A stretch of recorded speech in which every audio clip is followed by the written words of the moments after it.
Ladies and gentlemen, welcome back to another episode of the DNN Show here on DNN TV. As always, don't forget to like, comment, subscribe, and turn on the bell notifications, because here this week, we are going to be starting some College Football 25 content.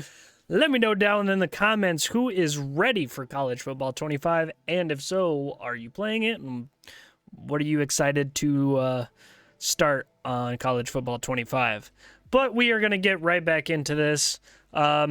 We have been away for a little while due to scheduling issues. We haven't been able to do the DNN show, but I am here by myself today doing it because I feel like we got a little bit of pretty good content to talk about. So we are going to start off with the WWE. Money in the Bank happened a few weekends ago, I think. But where we had a lot of interesting stuff happen where Damian Priest retained his World Heavyweight Championship. Drew McIntyre won the Money in the Bank and lost the Money in the Bank cash-in the same night. And Tiffany Stratton won the women's Money in the Bank contract. So, to start off with, me personally, I feel like it was a bit of a waste to have Drew McIntyre win the Money in the Bank briefcase and have him cash in the same night, only for obviously CM Punk to come in and ruin his chances. I felt like they could have had CM Punk come out and stop him from winning the Money in the Bank briefcase before ever getting to the match, or to the championship match to cash in. I feel like the briefcase, the men's Money in the Bank briefcase, would have been better off on somebody else's hands. I mean, it's a good thing to get it out of the way so you don't have to worry about it now, but I felt like it was a bit just a waste, to be honest, because like somebody like Jey Uso could really use that title, use that run as Money in the Bank, or Mr. Money in the Bank, because they've been trying to say that he's main event Jay. This is main event Jay.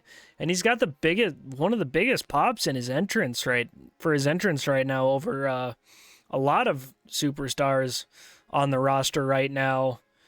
But he hasn't done anything significant in order to say that he is main event Jay, because what have they really shown for him that he can do? If he hasn't won a title, he hasn't won any of the mid-card titles, and I felt like it would have been a lot better off to get him the briefcase and put him in that conversation to possibly win a title or something. But this is what we got. Drew McIntyre won the Money in the Bank. He went and cashed in the same night on Seth Rollins and Damian Priest match, which, whether it was a production issue that didn't put Drew's entrance music on right away like they were supposed to, or Damian Priest forgot to kick out, whatever it may be, he didn't kick out. The ref knew he wasn't supposed to get pinned there, so the ref counted to 2, or kicked him, said that he kicked out at 2, but he clearly didn't, because whether Priest was out of it or whatever it may be, it was a bad botch. It was confusing, but then Drew McIntyre came out, cashed in, CM Punk came out, stopped him from winning the title, and then Damian Priest retained. Now, granted, on Monday Night Raw, the Raw after that, Priest and Seth Rollins said the gentleman's agreement can be thrown out the window.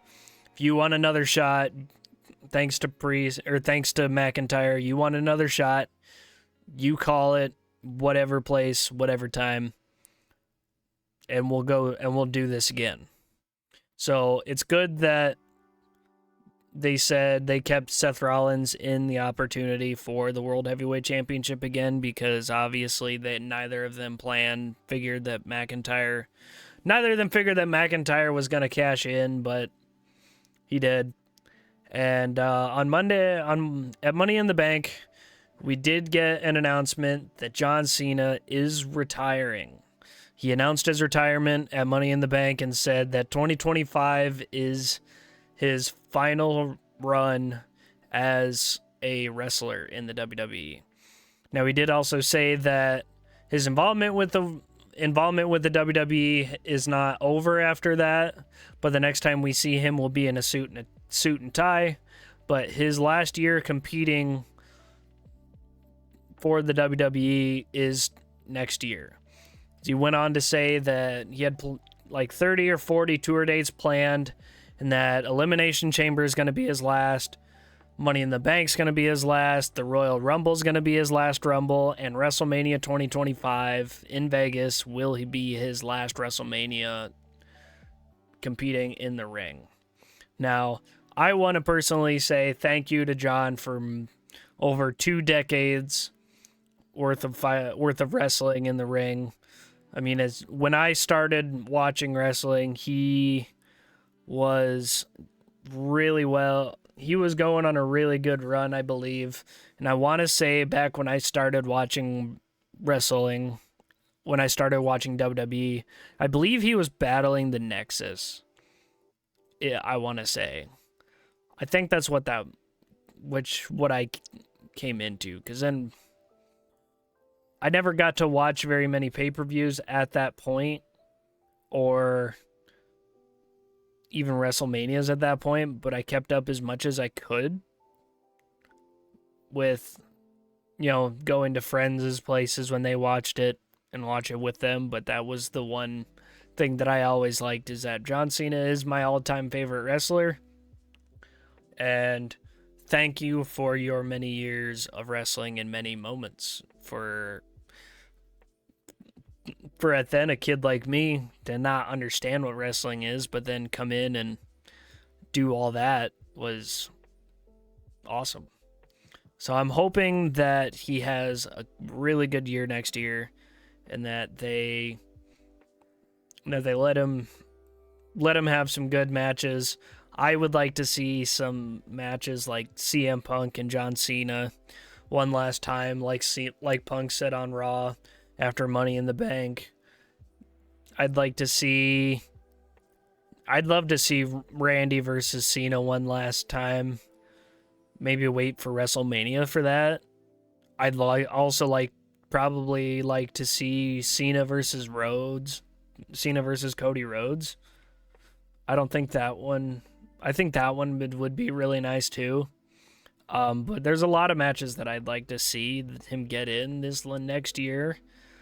But it's a shame to see a wrestler like him go, but he hasn't been around, and he's been on quite a losing streak the last little while, which, I mean, it happens.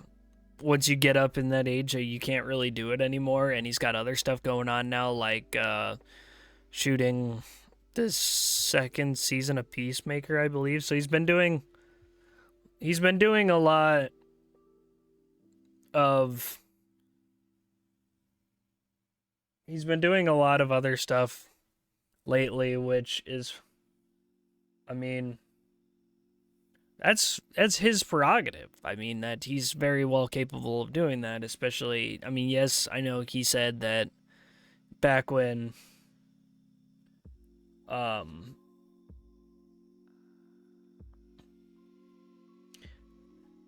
he said to The Rock that he was just a part-timer, and then doing that now, I mean, it was going to happen eventually. I mean, he wasn't going to be able to do this forever. As much as we'd like to keep seeing our old wrestlers that we love to do it, but it's not just something realistic, which it's going to suck. And when he announced his retirement, I got sad, I'm not going to lie. But to think that when it's a kid at my age back then watching some guy wrestle compared to compared to now, that next year on Cena's final run, that my son will be growing up. Will be growing up, and he'll be born at some point. Yes, pretty not soon, but fairly soon. But to think that going from being a kid back then to now being a father, going to be a father soon, on my favorite, while watching my favorite wrestler of all time do his last run in the WWE is really crazy to think. I mean, the time is flown by really fast. But I'm curious to see what happens next year, and I'm still curious to see what happens this year, because we still Money in the Bank. What's the next? I forget what the next pay-per-view is. It should be next pay-per-view is SummerSlam.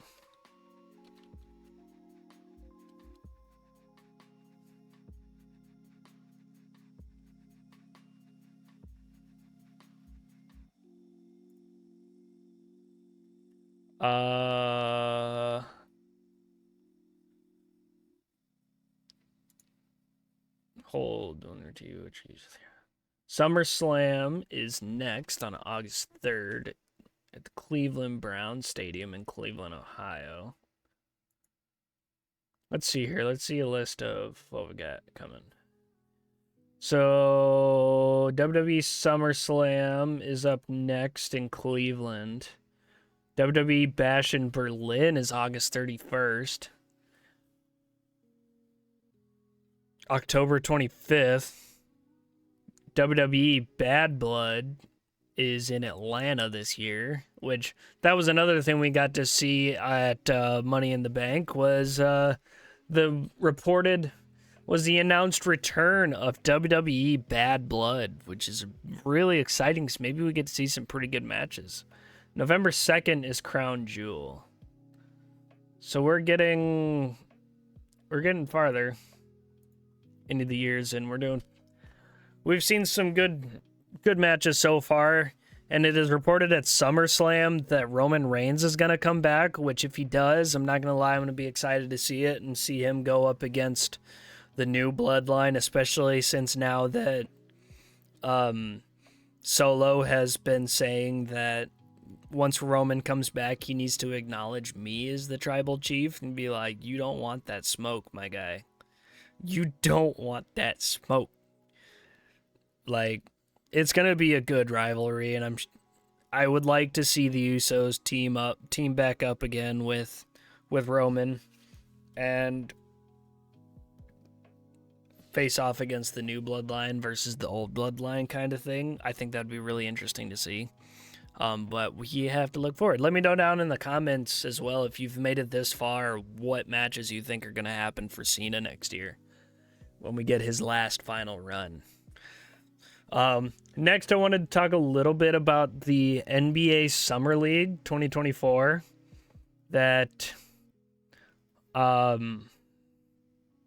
just some interesting things that have been going on that Bronny James has not been playing very well this year in the Summer League as far as I've seen. And I think it was reported that Bronny James is going to be spending most of his time in the Summer League compared to being in the G League compared to being on the lineup with his dad LeBron, which the way he's been playing in the Summer League just really doesn't surprise me at that, because he does not need to be on an NBA starting lineup because he needs time to develop. And that's not hating on him, but this is just he needs time to develop because he was not NBA ready just coming out of his freshman year. And drafting him in the second round is a little bit far stretched, but obviously LeBron probably had a say in where he went, and well, he didn't have a say in where he went, but he did have a say in whether the Lakers were going to pick him up, which obviously they picked him up. But his games in the summer league have consisted of like I think like 8 points, 8 points, 3 points, and 8 points or something like that. Like he has not been doing very well, and he needs to get adjusted to the NBA league, and he needs to get adjusted to playing better before he gets put on the starting lineup. Not even the starting lineup, but on the roster with his father, LeBron, which I know at some point they'll both be playing on the team or on the court together, obviously, because LeBron doesn't have very many years left in him, but it's just the facts that he just wasn't ready, and they decided to draft him, and he's not going to be ready for a while. But people that have been doing really good in the summer league this year is guys like Kal-El Ware that got drafted by Miami. Now, this is not me saying being biased because I'm a Miami fan. I mean, his first Kal-El Ware's first summer league game, he dropped I think 26, 26 points, 11 rebounds, 3 assists and 1 block versus the Kings. And he did really well in the low post area, and he has been playing out of his mind even in the summer league. So I am curious to see where the Heat put him on the roster. I would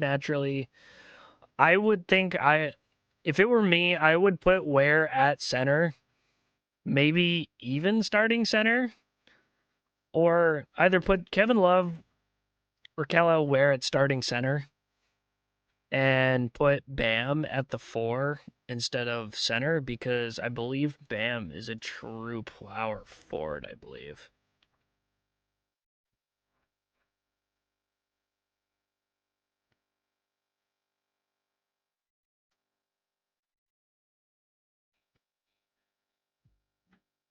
Yeah. Bam has played center and power forward.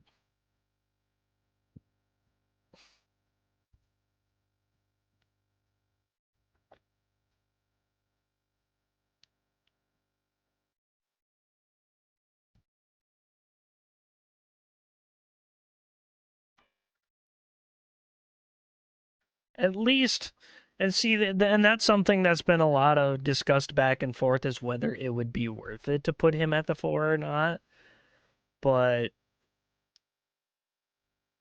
um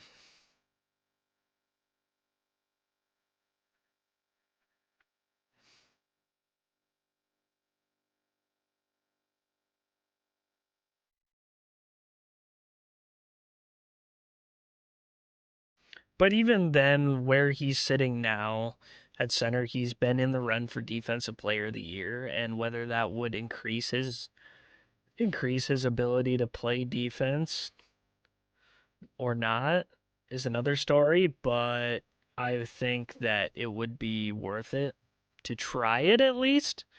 And if it doesn't work, put him at center, put Callaware in at the back in the bench role, but I would curious to see how Bam would play at the power forward. Um Dalton Netch has been doing has been doing okay.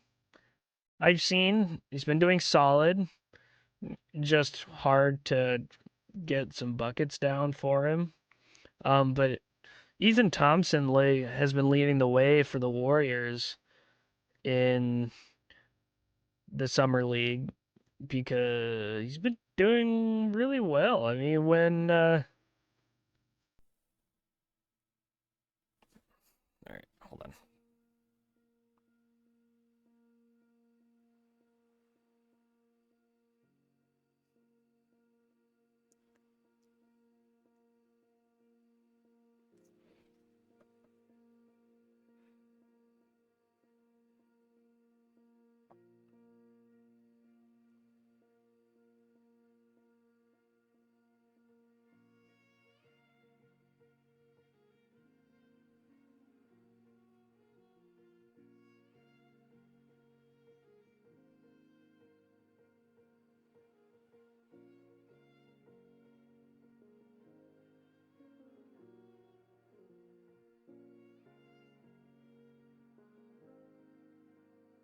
But Ethan Thompson has had a breakout 2 games in the Summer League. In the last 2 games of the Summer League, it looks like he put up quite a few points. He put up 27.7 boards, 10-15 field goal, 3 of 6 from 3. Next game he did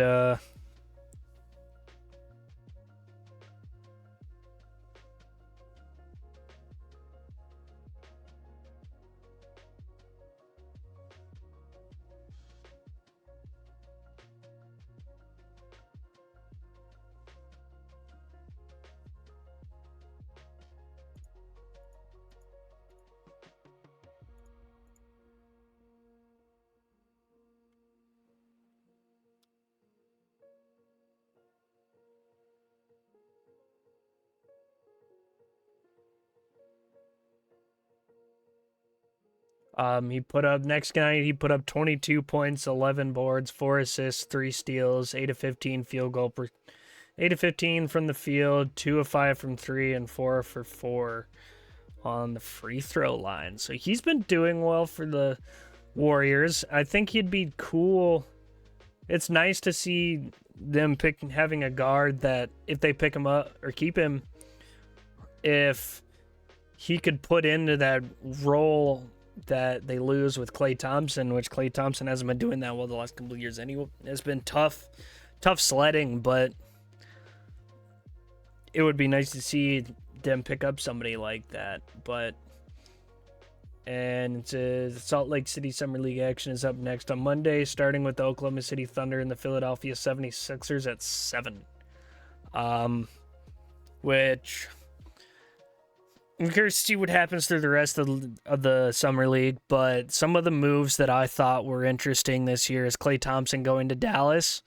I've seen that it didn't increase their odds betting-wise on winning the championship again, or on winning the championship, but I think that's a good move because now that you put a guy like Klay Thompson, even at his age, he put him with Kyrie and Luka, good things are going to happen. The Philadelphia 76ers are on paper are going to look to do really well this year, considering they picked up quite a few people. Picking up people like Paul George and Caleb Martin. I think they picked up Caleb Martin. They picked up Andre Drummond. And then acquired Buddy Hield from Indiana in a 3-team trade, sending Marcus Morris Sr. and draft considerations to San Antonio back in February. Yeah, that's the Heat really haven't done anything either, I believe. All they've done this year is they signed Alec Burks. They re-signed Thomas Bryant, Kevin Love. They waived Orlando Robinson, and they re-signed Haywood Highsmith.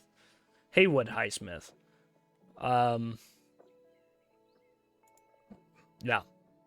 So I'm curious to see what happens in this year, and I'm also ready for football season because I believe there's only a few more Sundays before football starts. Yeah, it's getting pretty soon. So I'm curious to see how Pittsburgh does and Russell Wilson. I'm looking forward to this year personally because I feel like it's going to be an interesting season. But how do you feel? Let me know in the comments how you feel that the NFL season's going to go this year and who's going to win the Super Bowl. And then I believe for the first time this year, Hard Knocks decided to go with an entire division instead of one team this year, and they chose the AFC North. In which the Steelers have like one of the toughest seasons this year. I mean, they face all their division rival games, along with the Philadelphia Eagles and the Kansas City Chiefs, all to end this season. Like, who made the schedule for this for the Steelers. Like, we are going to screw you in the ass time and time again this year. Like, God, because I think they face like the Ravens, Browns, Bengals, Browns, Chiefs, or no, Eagles, and then on Christmas, the Chiefs. Like, damn. But I believe that's going to do it for this one, ladies and gentlemen. Thank you for tuning in. Again, don't forget to like, comment, subscribe, and turn on the bell notifications. And look forward this week to some starting this week college football 25 content. I'm going to be grinding the daylights out of Road to Career, and I believe the thing was I'm going to be streaming the Road to Glory career mode. And once we get the online dynasty set up for me and Retroeffect, I'm going to be recording the games that we play, I play in our online dynasty on here as videos, and I'm going to be pumping those out as much as I can. So you're going to be seeing a lot of college football 25 content. So as always, thank you for tuning in. Don't forget to like, comment, subscribe, and turn on the bell notifications. As always, stay classy, don't be trashy, and enjoy the rest of your day. Deuces. Deuces.